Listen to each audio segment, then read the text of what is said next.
Yeah, yeah. Hello, everyone, and welcome to this first session in the Training and Advocacy series. I hope that music energized you as much as it energized me. I think it's pro tip to start with music. My name is Janae Bradley, and I'm one of the organizers of this training, which is designed to help nonprofits become better advocates. A couple of housekeeping items before we start. We aim for this session to be engaging and this entire series to be engaging. In that vein, we would love for you to keep your cameras on and for you to actively engage. However, if you're uncomfortable with keeping your camera on, that's okay as well. In order to ensure that we have the best audio quality, especially since we're recording this session, we would love if you would keep your microphone on mute unless you're speaking or at the time where there's conversation or dialogue taking place. If you have questions throughout the session, we encourage you to use the chat feature, but we'll have plenty of time during and at the end of the session to answer questions and really connect with one another. I would like to introduce the partners that are hosting this series. So we have All-In Cincinnati, BI3, Cohear, Cradle Cincinnati, Gen H, the United Way of Greater Cincinnati, the Women's Fund of the Greater Cincinnati Foundation, and Youth at the Center. This series is a labor of love by staff and board members of the aforementioned organizations, starting with a question from one person of how to provide this sort of training to her team, and then expanding to provide this offering to the greater community. In alignment with our work and with All-In Cincinnati, we are centering Black women in this work because all of the issues that we work on as nonprofit organizations, whether it's transportation, healthcare, childcare, education, employment, Black women are disproportionately impacted and thus should be centered in those solutions. And we hope that you carry that perspective as well. I'm going to turn it over to my colleague to talk a little bit more about this series. Holly? Thank you so much, Janae. Welcome, everyone. We're so excited you've joined us today. I'm Holly Hankinson. I'm another of the organizers of this group. We're so excited, as I mentioned. I want to start with giving you a quick overview of this series. We will have 5 sessions in total, and they'll take place over the next several months. This is designed as a series, but you are obviously welcome to attend just those that are sort of most relevant to you and your work and your interest, although they will build on each other over time. So today is session 1, the basics. In this session, we're going to learn about the difference between advocacy and lobbying, and how to advocate and lobby as a 501c3 organization. We'll also get an introduction into the continuum of social change. In session 2, in just a few weeks, we're going to learn about different governments and different approaches. So we'll address the differences between federal, state, and local government and how they operate differently and learn some engagement strategies for each. The 3rd session is Advocacy Works. During this session, we'll hear stories from the field. So you'll get some tips on how to be an effective advocate from individuals who have developed successful advocacy campaigns. In session 4, we're going to learn to develop a plan. You'll learn how to create an advocacy agenda of your own and strategies for your own organization, and we'll provide tools and resources to help guide you in that. And our final session in the fall will be a candidate forum focused in Cincinnati that will be open to the entire community. Beyond this group, we'll reopen registration more broadly. And this forum will focus on how local candidates will prioritize Black women in their elected leadership.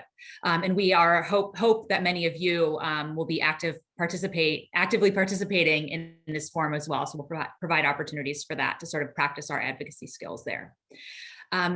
So that's sort of the overview of the series. You can go to the next slide. And here we are today.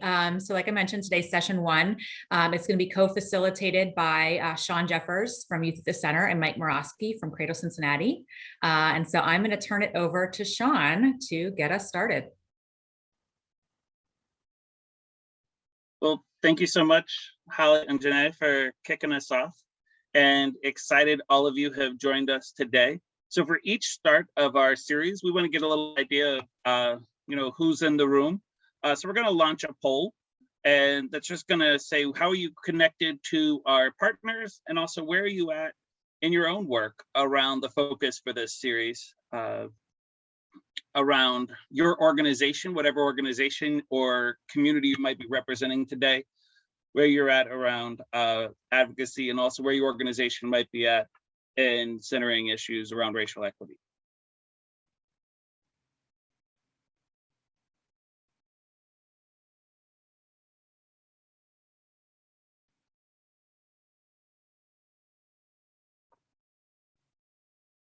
And I think for the first question, if you're connected to multiple organizations, I think you are able to pick more than one.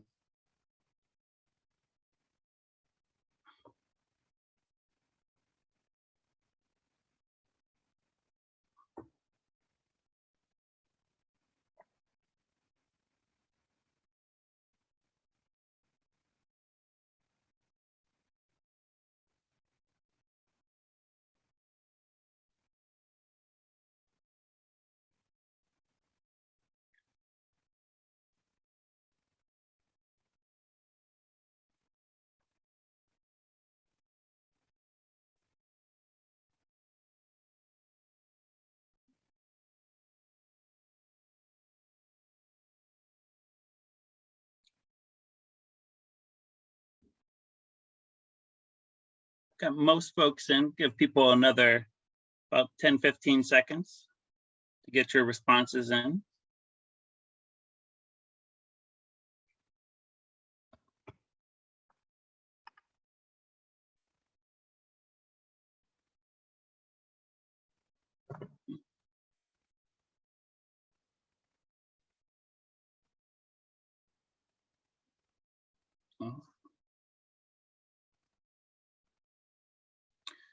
Great, so as we share the results, we appreciate seeing folks who are connected throughout our partnering organizations that we have today.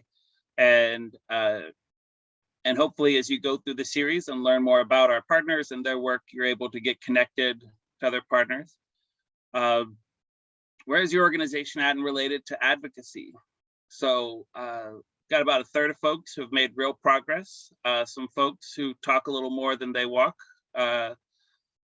just slightly under 30%, but we just started. We've got 6 people who we got this. So we'll be leaning on those 6 as we go through this series. And our last is, where's your organization related to racial equity? Again, about over half. We've made real progress. It's great to see. And we've got 7 that we just started, 7 that we talk a little more than we walk, and 7 that we got this. And so I think as we go through our series, we said each time, next time, for instance, like we're going to be looking at different jurisdictions. We'll be asking, where are people located, and looking at some of those pieces.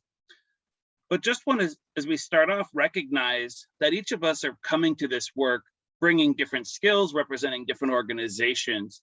So I'm going to start us off with an activity just to kind of talk about the social change continuum and how we, each of us can play a role in that social change continuum, and that it does require oftentimes collaborative community-based efforts for movements to really happen. So Mike, are you able to bring that up for us? Cool. So what Mike is going to be bringing up for us is our kind of how change happens model here.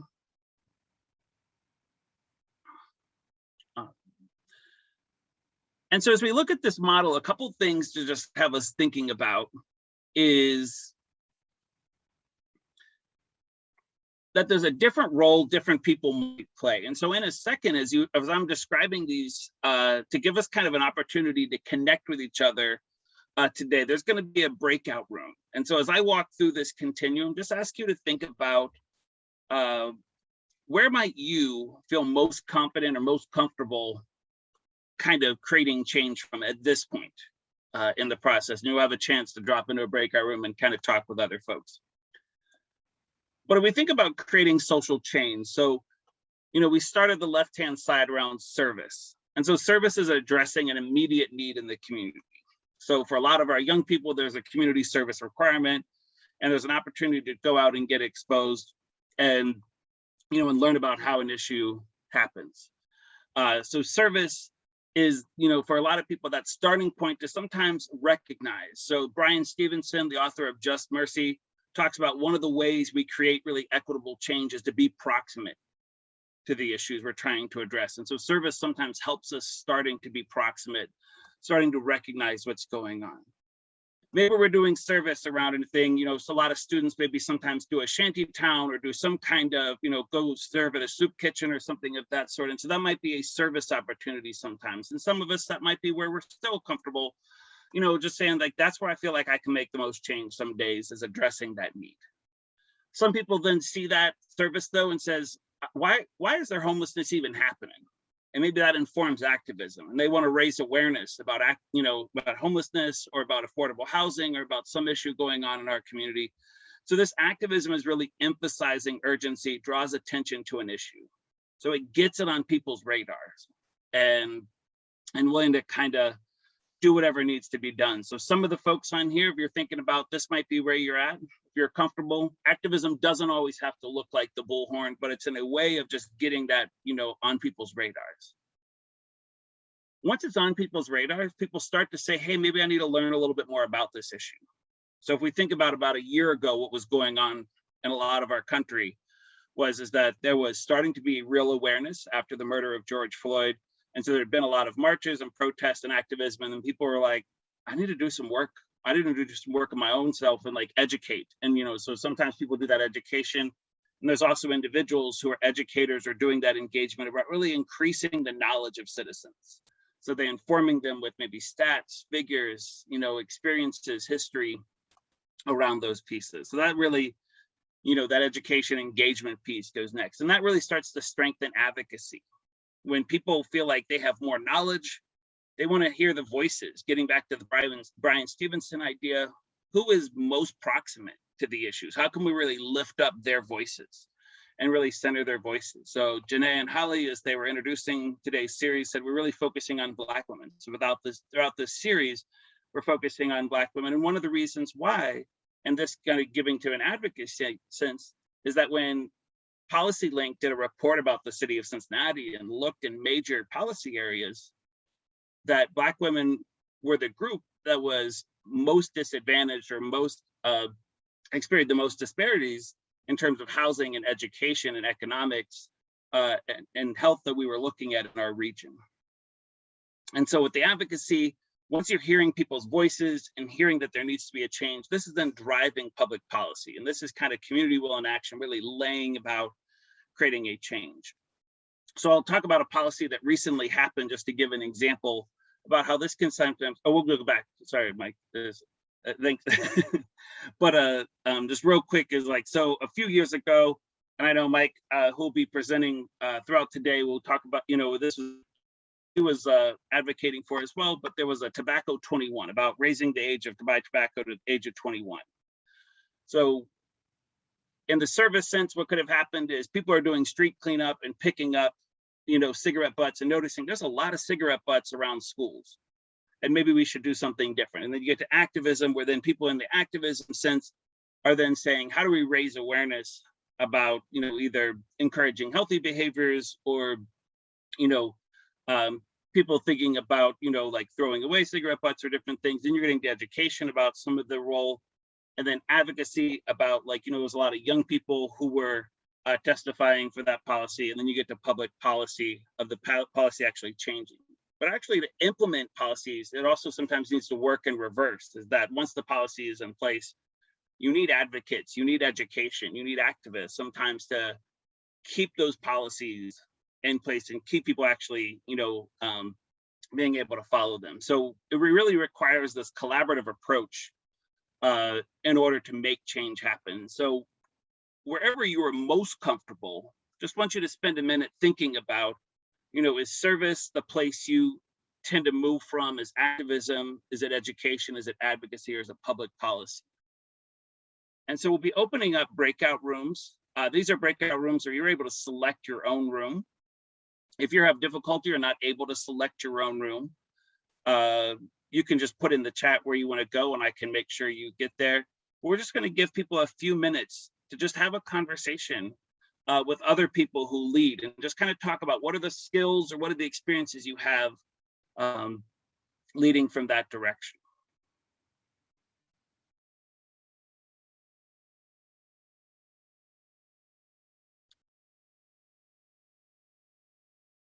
So breakout rooms are open. You should be able to select if it is not working. Please put in the chat where you'd like to go, and we can make sure people get an opportunity to get put into that conversation.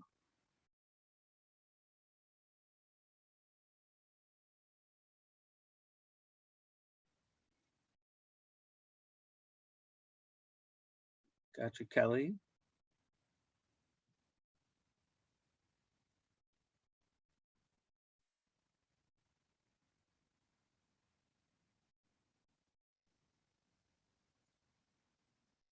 Gotcha, Kim.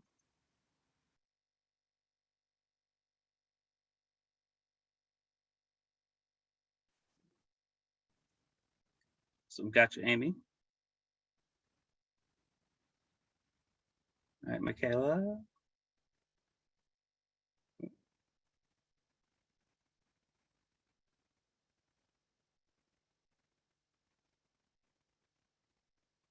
Hey, Valerie.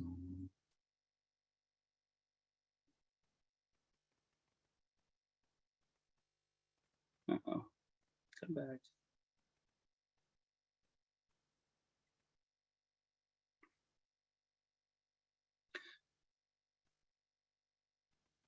Margie, the options are what was on the screen. So it could be service, activism, education.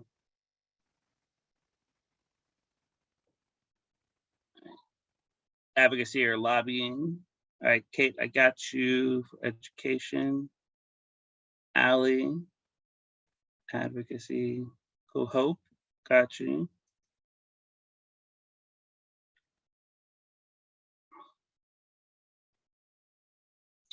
Cool, got you, Margie.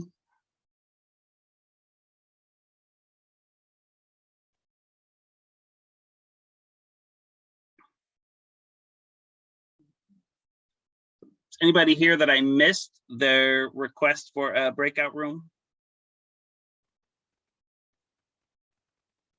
Hold on.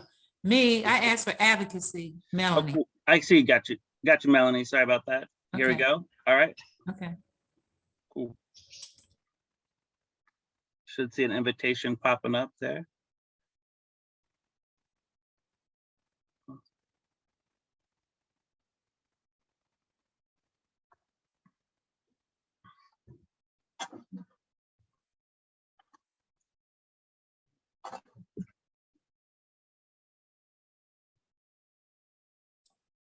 Hey, Sean. Hey, I Megan, how are you? abdicate the hosting duties I acquired when I signed in. You can turn them back to me if you would like. How do I do it? You just, if you go like to see the three dots next to my name, Yeah, I think you can just click on those and say make host.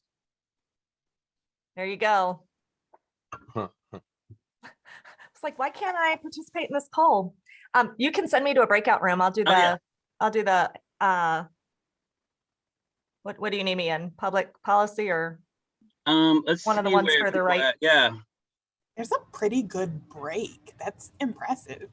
Yeah, the lobbying public policy. Yeah, is yes, good. I think like service is low. An active like there's 3, 4. There's a lot for education, advocacy. I'll move you into. Yeah, Megan. All right.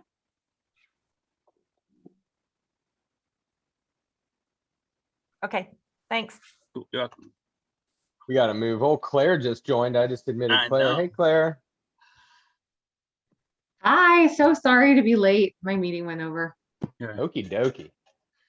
Claire, we're in people are in breakout rooms. We were walking through our How Change Happens Continuum, and so people were talking about if they kind of lead more from a place of service, activism, education, advocacy, or kind of public policy lobbying.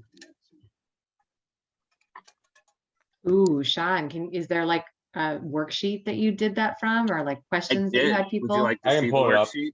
Yeah, I'd love that. I'll pull Thank it up. you. Okay.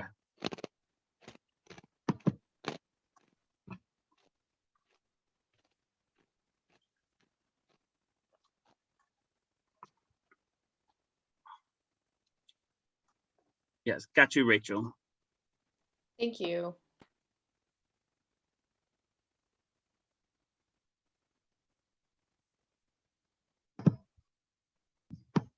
Oh, so I should literally go to a room. I see. You can pick a I'm room based so on sorry. which of these you feel like is a place you tend to lead from. Is it Friday yet? Okay, bye.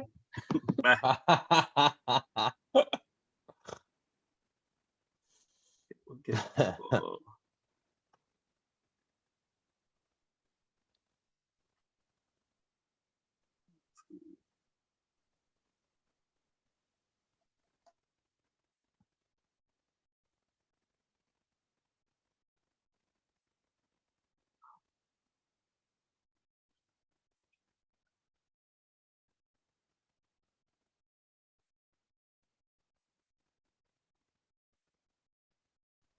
How long are we doing the breakouts, Sean? I don't remember.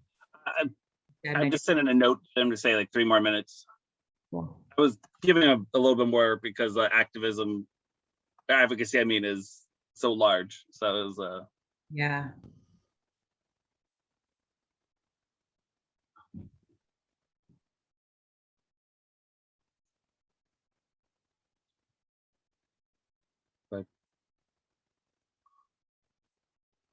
and so, oh, Mike left. But I was gonna say, when people come back, I was just gonna have each, if there was somebody from each group who wanted to share out one nugget that came out, like one brief nugget that came up from their group, and then was just going to talk about like change happening both individually, institutionally, you know, and that part, and then kick it over to Mike. I can hear you wherever I go. Cool. Oh, good. There you go. I like the emphasis on one and brief. Yes. One brief nugget. Yes.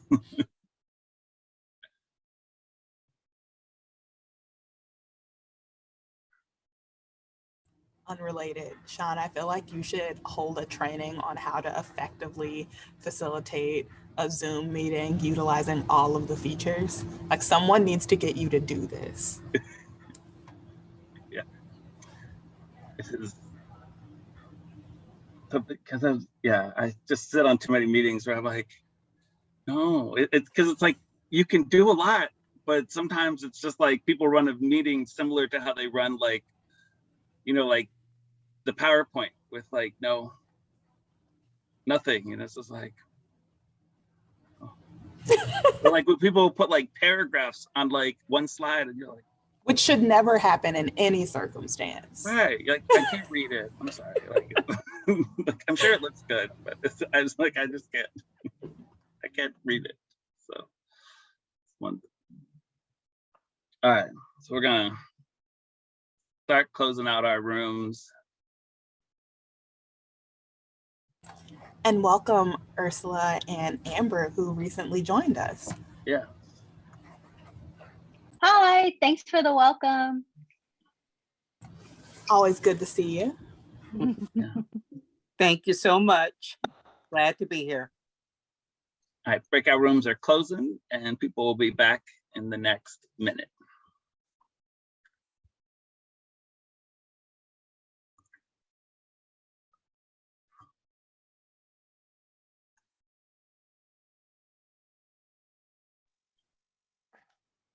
There are a lot of awesome people in this Zoom meeting right now, I gotta say. It is like if all of my separate Zoom meetings of the past year are smashed into one Zoom meeting. That's what it feels like. It's like everybody I work with. That could go in several different directions. Is that a positive thing? Okay, good. Very. Oh my God, here they all come. They're all back.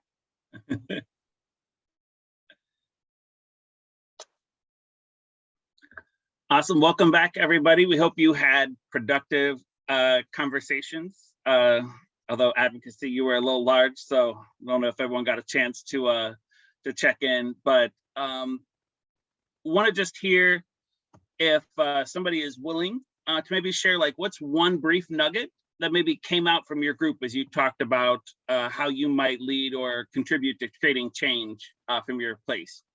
Anybody who was in our service group willing to share out one brief nugget with us?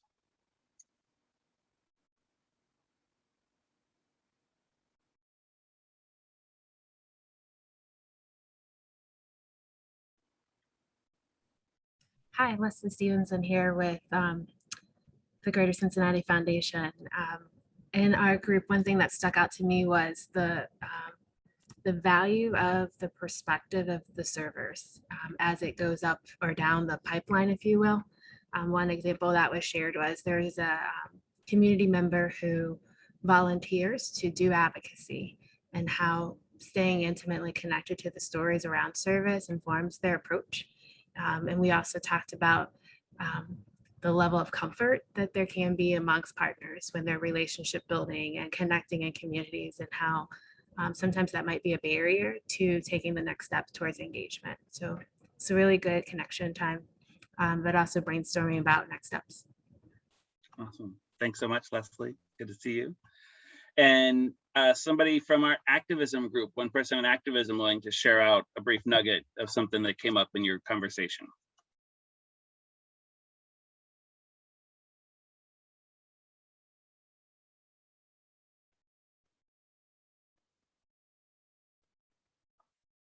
For those playing at home, you will recognize that probably next, education, advocacy, and lobbying public policy will also be asked. So you might want to think if you want to share something, but anybody from activism, one chance? Well, yes, I'm Tony Fairhead. One of the two things, arm yourself with connections, because we're at the beginning of the whole process. Arm yourself with connections was one of the things, and then build on what is moving. So that's what I need to hear today. Thank you. Awesome. Thanks, Tony. Cool. Somebody from education engagement willing to share one brief nugget with us.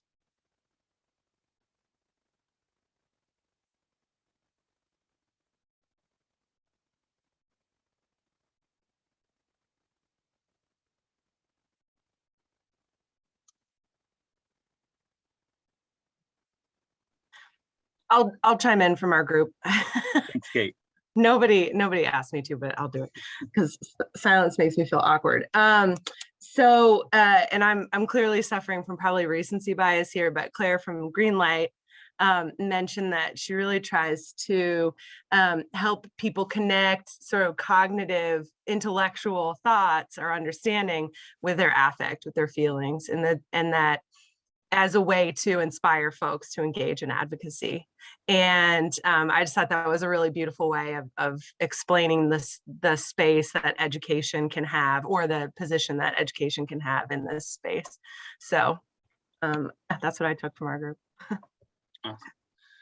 I love that, Kate and Claire, for lifting that up, because I think, my friend Mike, who's going to talk in a minute, is on the school board. And I think historical education has a lot of times, been very much like receive information, regurgitate information, and not necessarily talk about or explore how you feel about information. And so I think when we take that time to really think and reflect, we understand the issues a lot deeper, right? Somebody from our advocacy group willing to step up and share one nugget that came up from your conversation.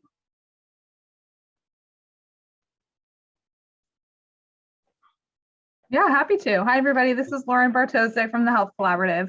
Something that was mentioned that really stuck out to me is trying to make issues apolitical, working from sort of the essence of humans deserve XYZ and starting on a solid ground, regardless of political affiliation or level at that point, really getting to the heart of the matter rather than the political policy implications, and using that as a starting place for your advocacy initiatives.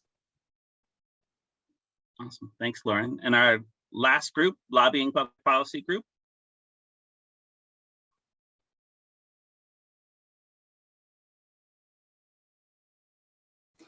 I can go.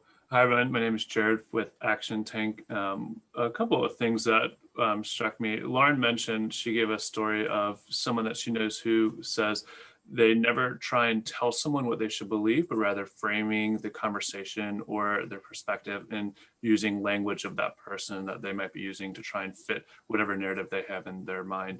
And it also, Sharon mentioned too, talking about numbers and getting, what are the facts and the data saying and whatnot, and, thinking about, numbers might speak as well as stories. Awesome. Thanks, Jared. So as we just hear out those pieces from, our 5 groups that broke out, just recognizing, right, that like all these components of the continuum are needed to create change. And we need people who are doing this work. And so Mike, if you pull up our last 2 slides, just to kind of put a couple pieces in context before Mike takes us really into the details around lobbying and advocacy for today.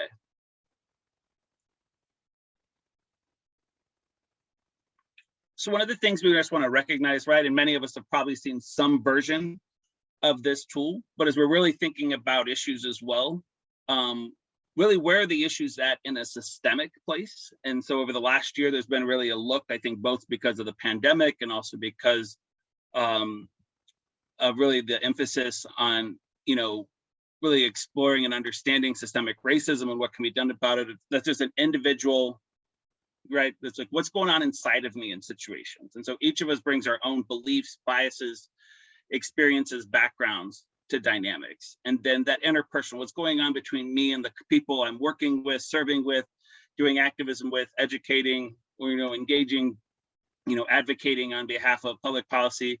I love that conversation too around like, how do we really try and appeal to what people are, might be going in versus already making the situation political and having people sometimes be opposed to us. And so if we think about this, and then our last is that institutional and structural, and how does this really play out on a deeper level?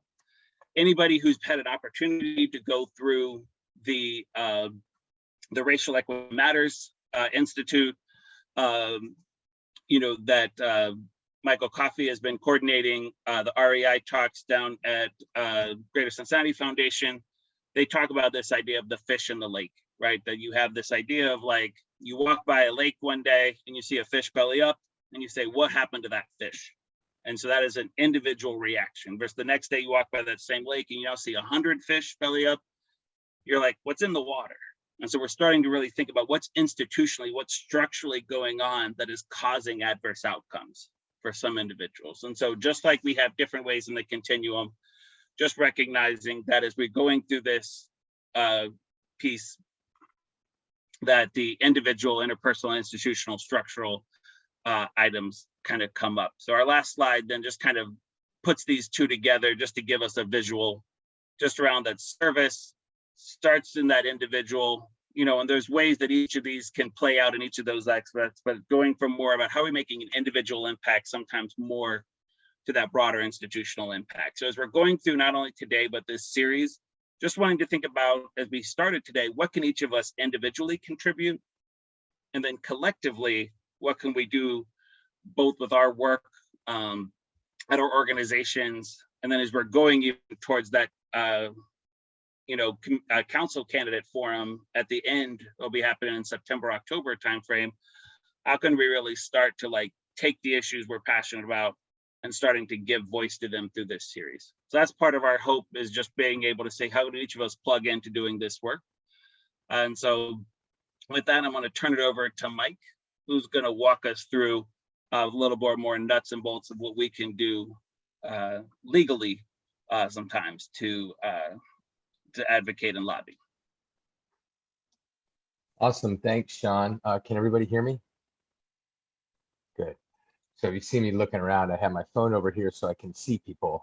And then I have my screen over here. I haven't gotten used to not being able to see people. So thanks so much for being here. I was telling Sean and Holly and Janae when you all were in your rooms that looking at this Zoom screen is kind of like looking at the greatest hits Zoom meeting of this entire past year and a half. I feel like just about everybody on this screen has been in a meeting with me at some point. So it's really awesome to see everybody all together and to see such interest in this idea that we sort of put together as Holly intimated and Sean.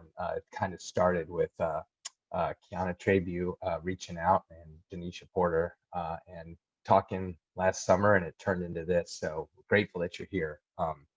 So I just kind of like to start with a little brief story that I hadn't planned on starting with. It's not always a good idea to ad-lib these things, but when Sean was talking about his graph from service to public policy, I was sort of thinking about my own journey over the past 20 plus years, leading to a full-time policy job that I currently have with Cradle Cincinnati. And you know, I started very much in the community during service, wanting to learn more and activism, et cetera. And when I decided I wanted to get into public policy full time, I reached out to a number of people. And first person I reached out to was Eileen Cooper Reed, who many of you know. And coincidentally, Sean and Eileen are leading some equity training with my team and myself at Cradle Cincinnati. And Eileen asked me a question that I will leave out there for all of you as you go on this journey, and we're all in different parts of it. And the question was, do you feel that you can make a bigger difference on the outside or the inside of the system? And her point to me was, you know, you seem to do all right on the outside. You want to be on the inside because it can be stifling, and you need both. You need people pushing from the outside, and you need champions on the inside that are willing to be pushed, willing to be listened to. I ultimately decided to step my foot in, but I always try to firmly keep a foot outside as well in the community. And so just I guess if I've learned anything in 22 years or whatever of doing varying degrees of this work, it's that the further you get away from the issues that got you excited about in the first place, the more incumbent it is upon you to keep yourself in that community. And so just wanted to start with that story. So thanks, Eileen. I think about that question every day. So today we're going to talk about advocacy and lobbying and what the difference is and how we can engage. I think oftentimes when people like us, if I may be so bold as to group us together, nonprofit people, social benefit sector people, oftentimes we hear the word lobbying and immediately say, oh, we can't do that. But that's just not true, though, and so we'll talk about what that means. If my slide we go. So brief bio on me. For those of you who don't know me presently, I am an elected official for the CPS Board of Ed, as Sean noted, and the Policy and Partnership Manager at Cradle Cincinnati. I don't know anything about medicine. I know even less about delivering babies, but I know a decent amount, I think, about education, transportation, workforce, and housing. And so all of the work I do is social determinant based. You know, at the end of the day, most of the policies I'm working on are policies that make the experience of being a Black woman in America less difficult. That can be really hard in a state that is run by a majority rural white legislature, but it is not impossible. And I think, you know, the advice given by Lauren Worley and her group about speaking in terms people understand is really, really important. I came to this current position from education, being a teacher and assistant principal, and working on a lot of issues of homelessness in my community work, as you can see at the bottom, the nonprofit boards that I've sat on in the past. Today, I'm going to be talking primarily as policy and partnership manager of Cradle. So we talk about advocacy. You know, I don't want this to come across as too 101 or condescending, but advocacy, what we're talking about is the public support for a specific cause or a specific policy. This is usually okay for any 501c3 or nonprofit organization to do as long as it is not for a candidate for public office. And so a lot of what I'm going to cover today broadly are the laws and the IRS regulations that sort of disable us from certain things, but also give us the authority to do certain things. And now with advocacy, by and large, you're okay as long as your organization is not out there saying, re-elect Mike Roski for school board. I had to, I'm sorry. but you cannot go out and stick your stake in the ground and say, this is our candidate. You can, however, help influence those people's positions as they campaign, which we'll talk about later.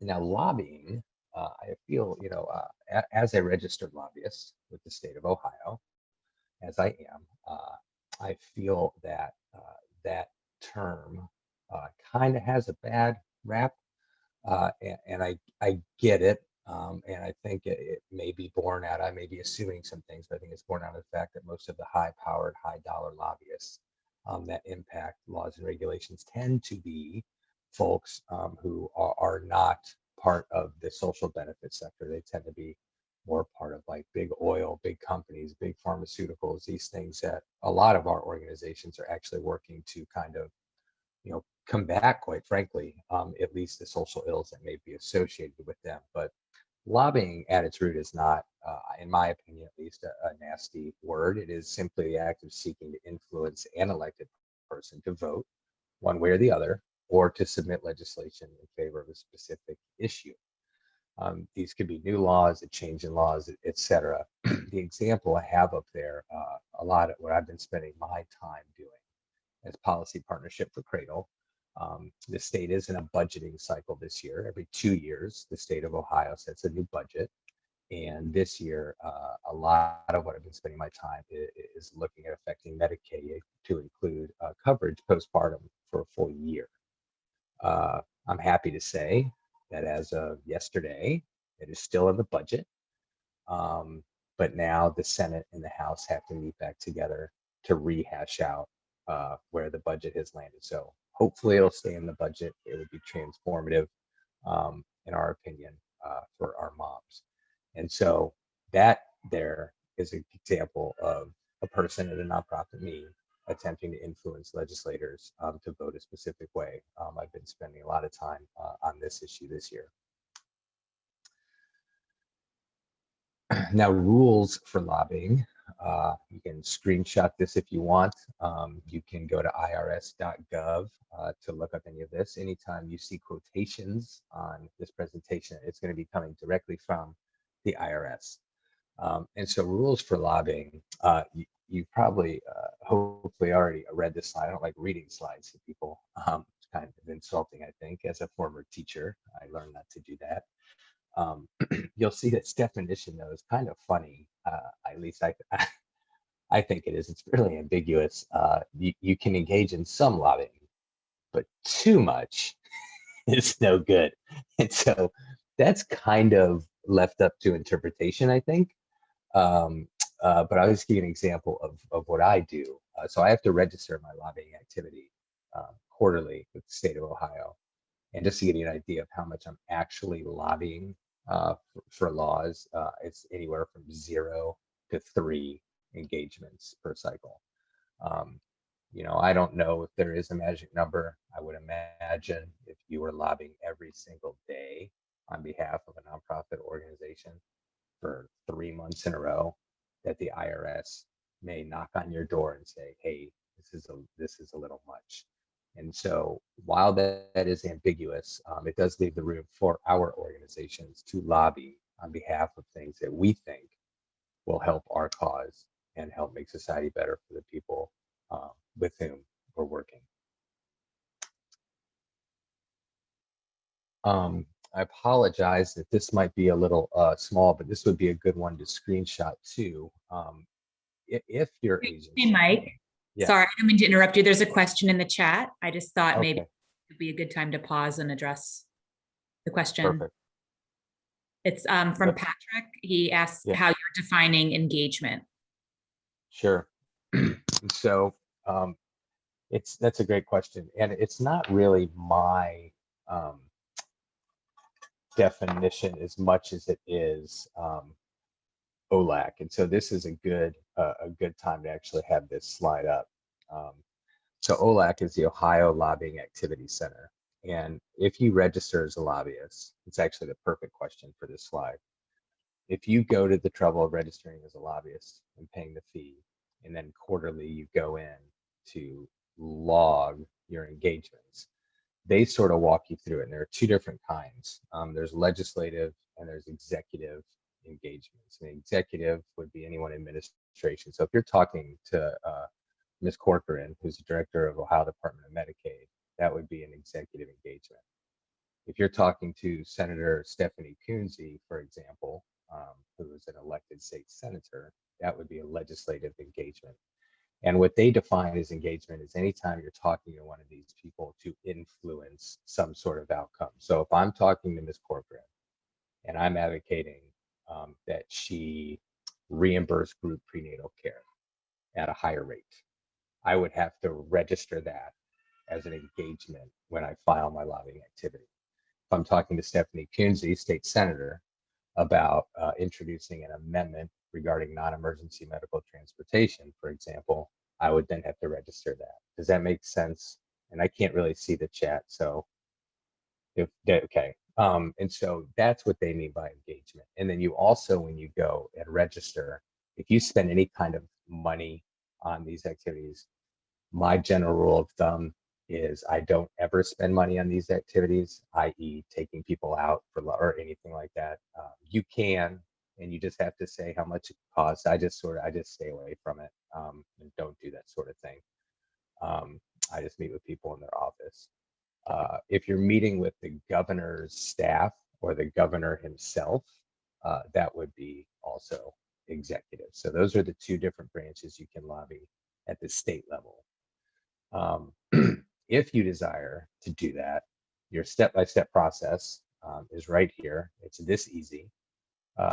We can send these slides around. I imagine we've collected everybody's information and we can send these slides around. They have all the links right there. As you can see, you just you register, you log in. The step 2, the lobbyist registers, you print it out, you pay $25.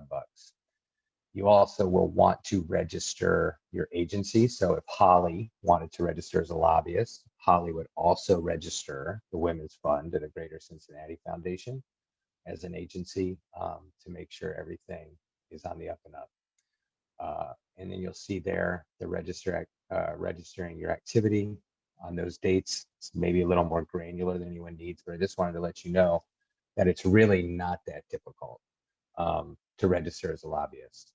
You pay the $25. You can lobby your state legislators. And again, I oftentimes will register 0. And so if this is something you think you may want to be involved in and you have somebody on your staff that you think would be good at it, you don't have to go to school or have a degree to do it. You just have to, know enough to talk about your issue and find people to be on your side. All right, moving on. Hey, Mike Morosky, it's Lauren Worley. How are you? Good. How are you? Mike, I just thought you said something I wanted to chime in real quick. I used to be a policy aide in the Ohio Senate and worked for the Lieutenant Governor. So I was on the recipient end of your lobbying.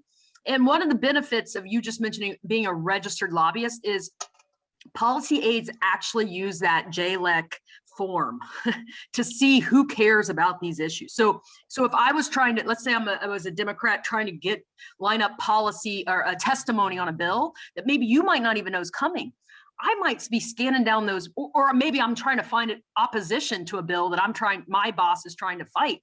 I might use that JLEC form and say, hey, look, Mike Morosky, Cradle Cincinnati, that would be great to get someone from Cincinnati up here to submit some testimony. So aides do use, there's certainly all the benefits you outlined there for the organization, but the staff uses that information a lot. They also use it, by the way, not in the same moment, but they do use it when they're inviting people to press or to fundraisers. So that's worth noting, but it is also mainly used for making good policy. It's a really good point. I appreciate that, Lauren. And it's true because that has happened before. People have reached out to me sight unseen and said, hey, I know you've worked with Representative Erica Crowley on a bunch of dual legislation and Black maternal health issues. And we understand you have this robust network called Queens Village at Cradle Cincinnati, hundreds and hundreds of Black women. Would you all be interested in X, Y, or Z? And so it's a good point and appreciate that. So again, if you add the $25, I think it is worth it to get on the radar. Some more rules under the Internal Revenue Code. We are, as organizations, prohibited directly or indirectly from getting involved in campaigns. And so I referenced this earlier under advocacy, but I think it bears repeating. You cannot, as an agency, your employees can, but you cannot as an agency. Youth at the Center cannot run out and say, here's our endorsed slate of candidates and we're campaigning for them. That cannot happen. However, you can host a forum. And so we're going to do this in real life at the end of this series with the city council candidates. You can host a forum and events if you invite every single candidate for the office, you ask them the same questions, and you give them the same amount of time. Many of you I saw who are here were at Cradle Cincinnati's Infant Mortality Summit, that week-long summit. The piece of that I had a hand in was the mayoral forum. And if you were there, you noted, and of course, Kiana Trevu was an awesome MC. Thank you. So was Ashley Young of the Urban League. You would have noted that every candidate, while not there, was invited. One candidate, Dr. Herman Jolie, chose not to come, but he was invited. What I did for my part is I kept receipts of every single email that I sent to every candidate and their campaign staff. Every single reply, I sent them all the same exact questions ahead of time. I told them the exact script ahead of time, and I saved all of that over here just in case someone asked. And guess what? Somebody did ask. And so people are going to watch that too, and it is incumbent upon whoever in your organization is managing this, in Cradle's case, me, to keep those receipts. Because if somebody does ask, you need to be able very quickly to say, here's every transaction we had with these people. And then you're good to go. And if I may be so bold, that was an awesome candidate forum. Again, Kiana and Ashley did a great job. And I thought the candidates had some really good discussion. So again, you can't support individuals, but you can have events. Are there any questions in the chat I'm missing? No? Okay. Or you can, cool. You can follow my friend and former coworker, Lauren Worley's lead, and just holler at me, you know? Hey, look, it works well for me too. I'm used to it. A few more rules. The contributions, public statements of position made on behalf of the organization. You can probably figure this one out on your own, but I think it bears putting up here. So rule of thumb, don't get involved in one individual candidate's anything as an agency. You may recall Groundwork Ohio, when the governor's race was happening a couple years ago. They had a number of statewide events that were awesome, I thought, for the candidates. And both candidates were there every time. They got asked the same questions. And really what Groundwork Ohio did, I told you I'd return to this, and now I'm returning to it. I noted at the very beginning, you can't support specific candidates, but you can absolutely help define the conversation and define the issues that candidates talk about.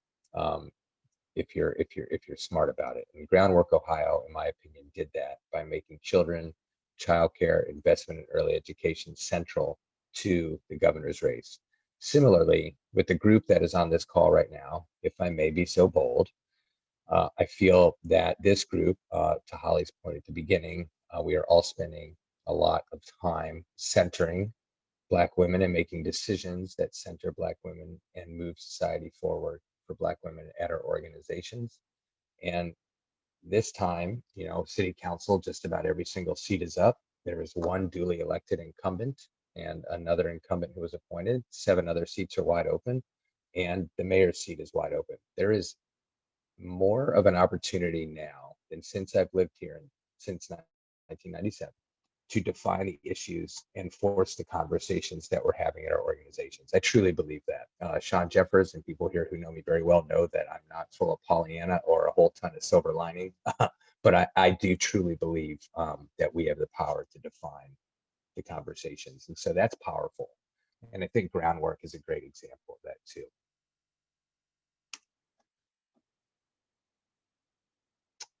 A few more rules, and then we'll get to some sort of tangible things here. You can support ballot initiatives. This is important. you can support ballot initiatives. I'm going to hold up my friend Kiana Travey one more time. I know Kiana doesn't necessarily like being out there, but she rocks. And I don't know, I can't see you, but I know you're out there. So sorry, I keep bringing you up, but you rock. Kiana, when we first really started talking about this conversation,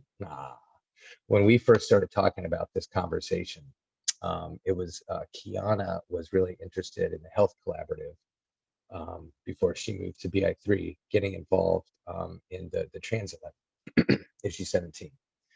And from her perspective, as the Gen H social determinant lead over there, from her perspective, having a robust public transportation system in a city where a huge majority of jobs are not even reachable by the current transportation system, especially for Black people in the city.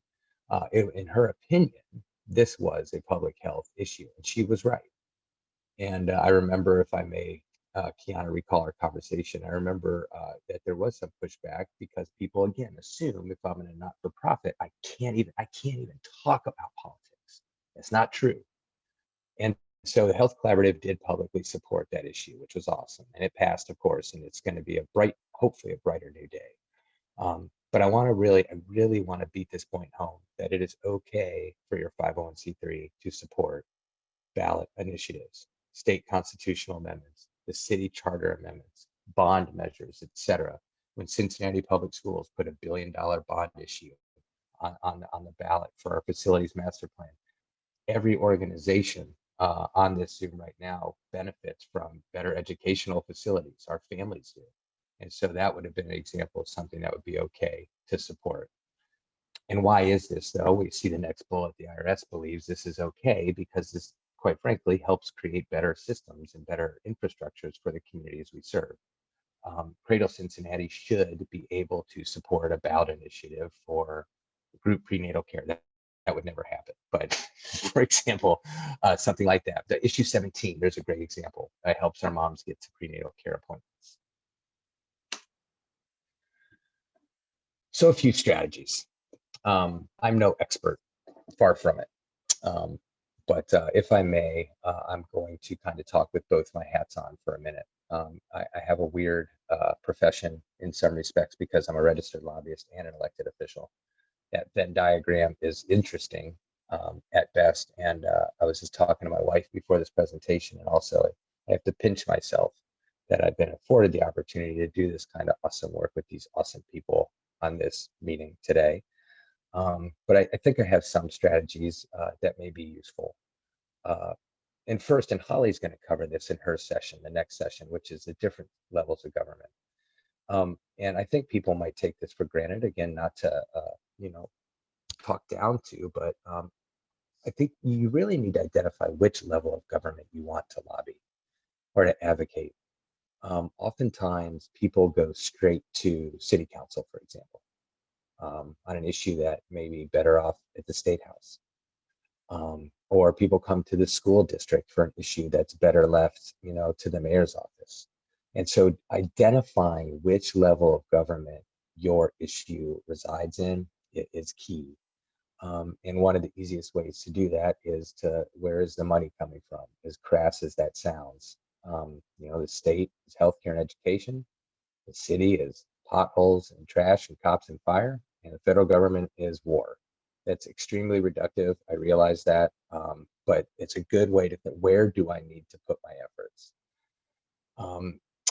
Example, well, there it is. The healthcare organizations like Cradle, I spend the vast majority of my time at the State House. Now, every now and then locally, I'll be at City Hall. Sean referenced Tobacco 21. That was a real great effort between American Heart Association, Interact for Health, and Cradle Cincinnati. And we got that done, and we're real proud of it. You need to identify those key elected people in those governing bodies. Who are they? Form relationships with them, and then socialize your issue. Elected people, nor anybody, likes to be surprised. No one likes to have the rug pulled out from underneath their feet. And so constantly reiterating the same mantra. Again, I think of Groundwork Ohio as one of the best statewide examples of this. I think of the Women's Fund locally as maybe one of the best, maybe the best example. The emails I get from the Women's Fund are always right on point, and they're singing the same refrain. I think of the emails I get from Jill Miller and Jennifer Zimmerman at BI3 similarly.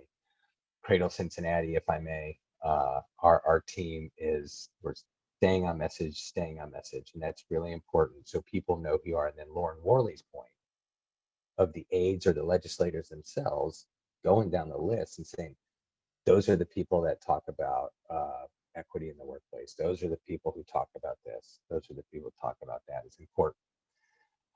Begin to broaden your reach through your champions that you develop and on your own. I found a number of key Republican champions in the State House. That was important for me because, spoiler alert, I'm a little left, and I know a lot of the Democrats in Columbus, but knowing the Democrats in Columbus might get you a cup of coffee. You have to have friends on every side, and identifying those key Republicans was really important 3 years ago when I got this job. And they have since introduced me to tons of people who I otherwise would not have met, who have been able to do some great things on behalf of the moms we care about. And then this is more in-house. That was more external, identifying your level of government, making your friends, socializing your issue, and then giving them the tools they need to socialize on your behalf. Internally, forming a coalition of like-minded people from like-minded organizations is going to strengthen your value proposition. I'm going to give you an example in the next slide, I believe, or the next couple slides about what that looks like for Cradle. And something that I can't say enough. And remember when you're going about this work, couple things that I think are really important. Always have in the back of your brain, those of y'all who are out there, and I see a number of names who are involved in government already and are well aware of this. Elected people receive a lot of information every day, and they are lobbied very frequently about a multitude of issues. So how are you going to stand out? This aforementioned coalition you have may help you stand out if you have a broad base of support. For me, my life is made much, much easier because of Queens Village and because of our network of strong Black women in the Hamilton County area that not only drive the policies that I'm advocating for, but also work with me to drive them and to lobby. And also remember, please remember this. Please remember this, elected people are not experts at everything. Ideally, they're experts at least one thing, and sometimes not even that, but at least one thing, sometimes two things, but not everything. So they need you. They want to make a difference. Even the ones that you think maybe don't want to make a difference, I know they do. I'll give you an example of an unlikely friend that I've made over the past few years, and I don't think he would mind me talking about him because neither one of us thought we'd ever really get along. Is my new friend, Tom Brinkman. We don't have much in common at all. Tom Brinkman was standing with my friend, Representative Erica Crowley, co-sponsoring some dual legislation the other day. If you had told me that would have happened 3 years ago, I would have laughed at you. I would have walked out the room. You never know what's going to happen. And so people want to make a difference, and you can help them do that. And so approaching it with that attitude, talking the language you understand, like we've already spoken about a few times, but then also realizing that they want to make some kind of difference and need you to do it. Also, have a solution, come with research. When people came to me and lobbied me for healthier school start times, it sounded great to me, but when they came to me with the solution and ways to do it and actual research, that made it far more doable. We're almost done here. I just kind of want to give you, again, tangible example. This is what my coalition looks like. The Cradle Cincinnati Policy Committee, a number of these people are on this Zoom right now. As you can see, we cross healthcare networks to on-the-ground community organizations, to government, to lobbyists, Matt Davis from DSD Advisors, MCOs, etc. So it's a pretty broad base of folks. It didn't become this overnight. When I got my job and formed this committee, I had to twist a few arms. People on this Zoom are familiar with being asked to join committees, I think, and task forces and boards. And it's easy for us to get cynical about it. And so when I called up a bunch of people like, hey, I got this new job. I'm working on infant mortality. I want you to be on my committee. And they're like, what are you talking about? I was like, no, we're going to do great things, I promise. And I spent my first year researching at least 3 hours a day. It was in my work plan, 3 hours a day. I wanted to be the smartest person I could be about infant mortality. I'm still not, but I'm smarter than I was. And I got this team together, and now we have a pretty solid crew.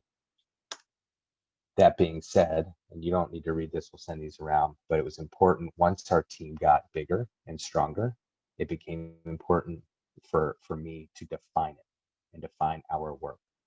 Because as you gain more success in this space, more and more people want to be a part of it, and that's good. That also brings agendas, which is not always bad. But again, I want to return to a point I made earlier about being on message and on point at all times. We are an infant mortality collaborative seeking to get the infant mortality rate to 0 and rid our society of the scourge of racism in the process. The two are very much related, as we know. And so any policy that doesn't seek to do that, we can't be a part of.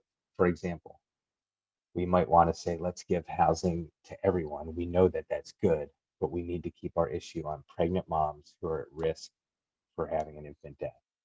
If we get too far out, and those of you who know me know that that can be difficult for me, I'm just speaking personally. It's actually been a really good exercise for me to be more narrow focused, because if you're not narrow with it, people in Columbus aren't going to want to listen to you, or at City Hall. So we'll send this around. This is just a piece. If you want the entire charter, please email me. You can just do MikeMorosky@gmail. It's the easiest one in the world to remember. My name is right there, MikeMorosky@gmail. I will send you anything you want. Okay. I think, yeah, 110, perfect. Okay, good. So I'll leave that up there for a second. Well, there's my children's email too, if you want to use that one. Thanks, Sean. I'm cool with questions before the last couple slides, if people have them.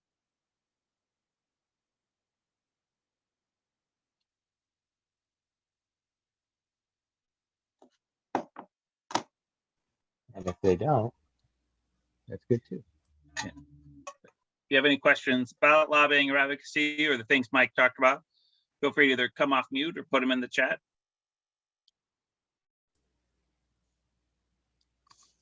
Hey, everybody. Hey, Mike, this is Kiana. I have a question.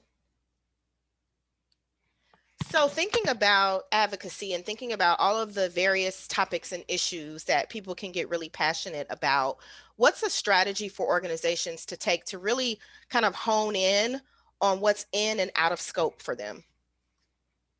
It's a great question. And so I can tell you what that looks like at Cradle. And what that looks like at Cradle is me doing research.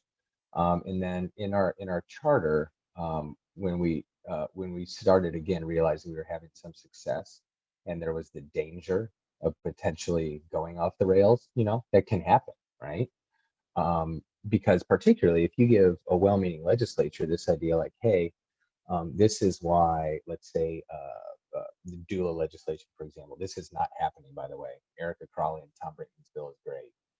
But let's say you offered up this doula piece to the state legislature, and that legislator also had this idea for A, B, and C and wanted to tag them on there. They could do that if you're not very direct about this is what has to happen for this issue, hard stop.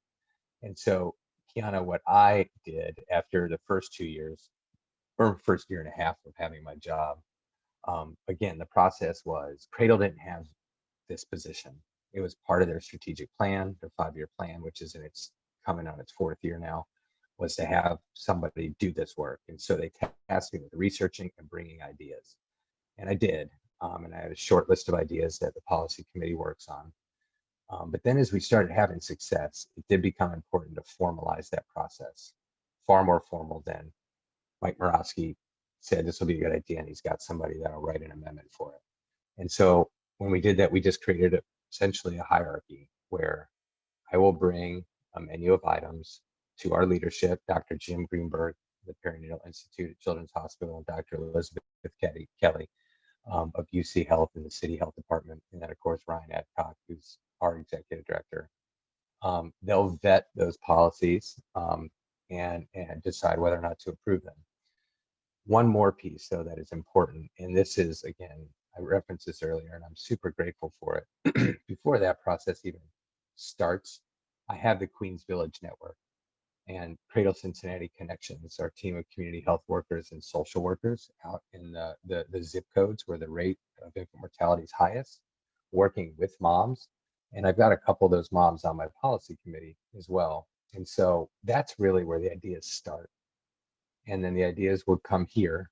I'll spend weeks, months if I have to, researching, coming up, looking at best practices, what would work, looking at other legislation like in California, even though I never say the C word in Columbus.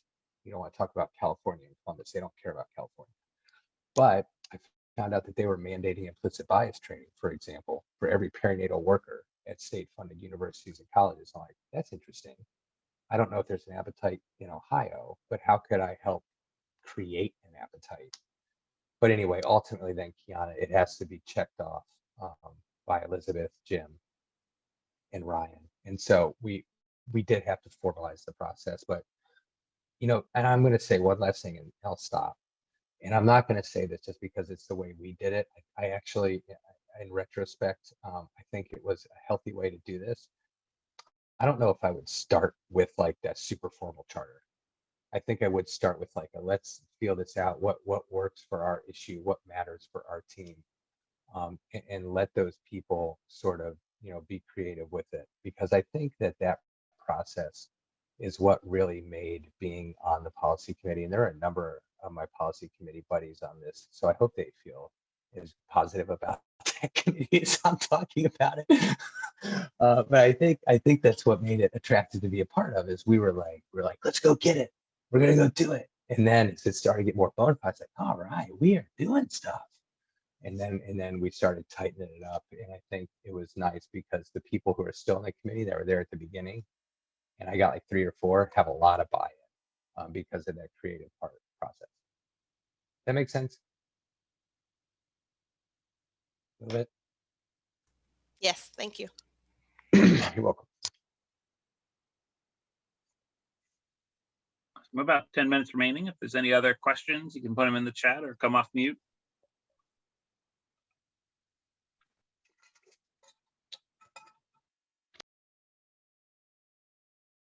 So Mike, one thing maybe you want to hit on too, like, because you kind of walked through some of the process you put in place at Cradle, and you just shared like the charter was one thing you might not have done. Any other lessons learned that would be helpful to lift up? So at the very beginning of the policy committee at Cradle Cincinnati, one of the very first things we did was have a chair, and that chair was Councilwoman Amy Murray. And I think that was a good idea. Amy Murray was chosen very specifically as a Republican in Cincinnati because, again, as we're working with Columbus, I needed somebody to sort of soften my liberal edge, just to be blunt. And having Amy attend those initial meetings with me, with some legislators, who had campaigned with Donald Trump. I'm thinking of Representative Carruthers up north. This is a person who likely would never have met with me. Again, just being frank, because I think, again, folks, me know I tend to be frank. And whether or not it was meetings I wanted to have wasn't the issue, because I want to see babies live, and I needed help in some areas. And so I think that was a good idea. I'm not saying pick an elected person, but I'm going to be frank one more time. All of us here are also familiar with the gala, the nonprofit event, and the co-chairs who don't do anything, but we put their name on the invite. And we know why we do that. And it was similar. And I'm not saying Amy cared about the issue. I need to say that. Amy did care about the issue. There are times, though, when you do put an elected person in that kind of position, that you do run the risk of having to deal with fallout because they end up voting on things that may be quite contrary to your issue. And that happened a couple times. And then it was incumbent upon me to meet with folks, specifically a lot of, the women and moms that we care about in our network who were upset about a vote or two that occurred, and have those conversations. Now, was it worth it in the long run? I think yes, because I do think it gave us at least a foot in the door that now we may not need. And Amy Murray, since she left city council and moved on. And so we don't have a chair anymore, nor do we feel we need one. Ryan and I talked about that. I think, we kind of stand on our own now, but at the very beginning, I do think it was a good idea. But it's definitely something you have to be careful about. I also wanted to bring up that example because I think it's another good example of something that maybe, people would think like, oh, geez, I can't have an elected person on my policy committee, but you could. Yeah, and that's right. Claire Blankmeyer from the Green Light Fund. That keeps, so yeah, that's right. So I would say that's one thing I learned. And another thing I learned, and then this is the second thing. With Tobacco 21, a lot of the advocacy had started before I got there, and there was a lot that my friends at Interact and I and American Heart needed to do at the end. I think when we choose, what I've learned is when you choose your champion, the champion, the elected person that is, who's moving the conversation in the bureaucracy, because make no mistake, nothing moves in a large bureaucracy unless somebody on the inside is moving it. You have to have somebody in there moving it along. And I think assumptions I know I've made in the past is that you arm them with some stuff and then they're going to do what they say they're going to do. And this is not a slam by any stretch. But you got to keep on them and you have to make sure it's happening, or even offer to do it yourself. And what I'm thinking of is, say you have a champion and they're going to go hard on Tobacco 21 for you, and you arm them with everything they need. Like, all right, can you go get these votes? You can get 5 votes, right? Of course I can, Mike, don't worry about it. We did get it done, but if I had to do it all over again, I would say something like, is there anybody on this council that you maybe don't have a good relationship with that I do, or that maybe somebody I know does, that we could maybe talk to for you, so you can just focus on, right, the 3 people that really like you, that you can sort of easy get this done, and offer that up ahead of time. So not only offering the information, but also offering the relationship capital, because in this policy world, as many of the people I'm seeing looking at me right now know, you're trading relationship capital as much as anything. And offering that up as assistance is helpful, I think.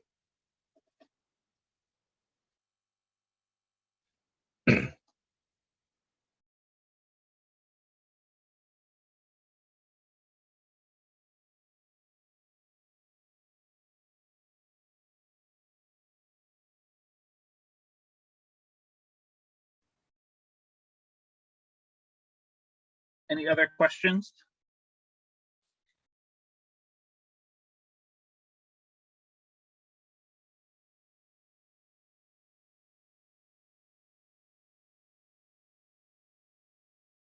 Well, seeing none, Mike's email is in the chat. Please reach out to Mike. If you have additional questions, slides were posted in the chat that you can download. And there was also a question came through about the recording. So these sessions are being recorded.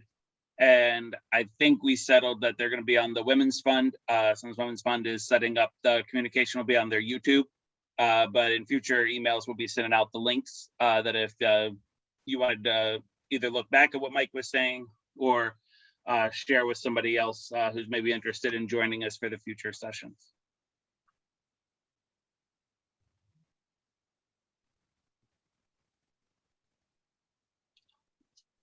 Holly or Janae, any other?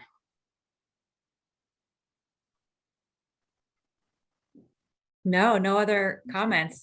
Thank you both for a great session, Sean and Mike. So really appreciate your work on this. Super informative. I know I learned a lot. So I'm excited to take some of these nuggets going forward too.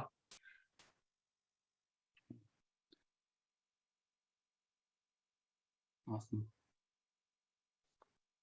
Thank you all. See you June 30th. Is that our next one? Thank Yes. you. Thank you. You all. Take care. Thank you. All right. Nice work. It was good. Felt good. Yeah. Cool. All right, y'all. Well, I am going to go walk my dog. Excellent.